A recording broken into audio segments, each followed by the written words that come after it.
Qual é a diferença entre um profissional que identifica a transferência em sonhos de um profissional que não faz isso? Quando você consegue fazer isso, quando você identifica a transferência em sonhos dos pacientes, você consegue confirmar o diagnóstico do paciente, já que as diferentes estruturas apresentam quadros transferenciais muito diferentes uns dos outros. E assim vale para as estruturas também. As estruturas não sonham do mesmo jeito, não relatam os sonhos da mesma maneira.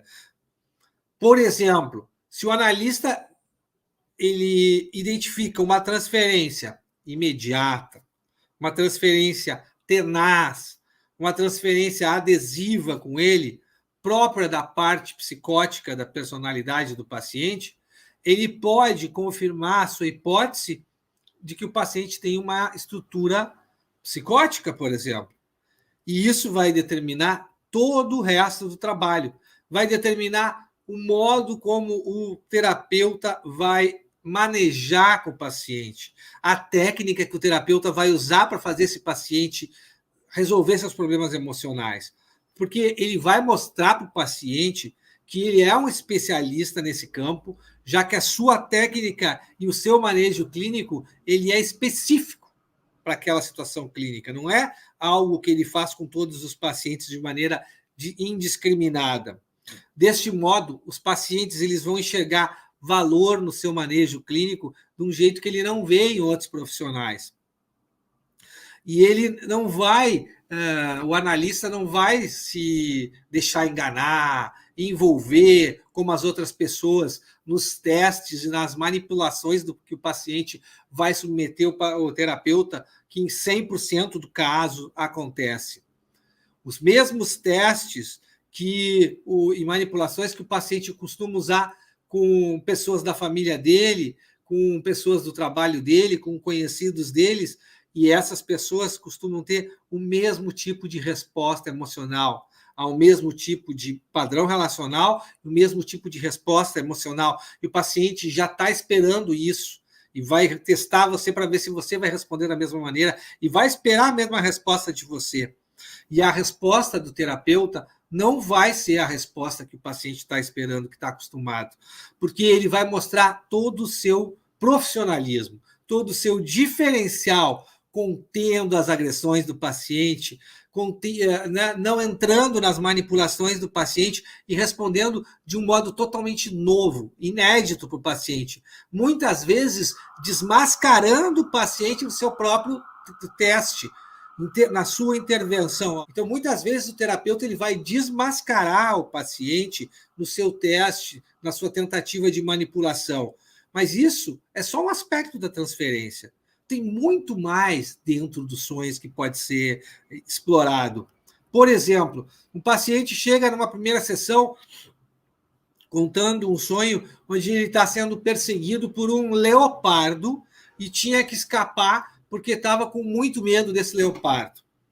É claro que o leopardo, no caso sou eu, Leonardo, até pela semelhança linguística, leopardo, Leonardo, dá para entender, dá para relacionar que sou eu esta pessoa, né? E está muito claro que ele está vivendo esse primeiro contato, esse início da terapia com muito medo da situação analítica, vivendo de uma maneira persecutória. Então, se eu consigo identificar isso de cara, diagnosticar isso de cara, através do sonho do paciente numa primeira consulta, eu consigo intervir de uma maneira que faz ele ficar menos angustiado, que ele saia menos ansioso do que entrou, que ele se sinta melhor, que ele se sinta escutado, acolhido. Porque sem ter consciência disso, o paciente está me comunicando que deseja ir com cautela na análise do seu inconsciente, que não é para eu sair atropelando, porque ele está com muito medo. Né? Ele está com medo que eu deixe ele pior ainda, que ele fique enlouquecido por causa do tratamento, se eu mergulhar com ele no seu inconsciente com muita velocidade. Até porque, quando ele chega até mim, ele já ouviu falar, ele sabe que eu trabalho com sonhos, e ele sonha bastante, e aí ele tem medo, ele tem uma ideia que os sonhos podem trazer. E ele tem muito medo de mexer nessas coisas. Então, isso direciona a maneira como eu vou abordar com o paciente as dificuldades dele, de modo que ele vai se sentir verdadeiramente acolhido, não parcialmente acolhido, um acolhimento de verdade, para que as suas angústias persecutórias baixem de intensidade e o tratamento possa avançar sem tanta resistência. Caso contrário, meu colega, minha colega, o paciente pode nem voltar na sessão seguinte, porque a sua desconfiança em relação a mim se confirmou na sessão e eu assustei o paciente e pressionei ele mais do que devia.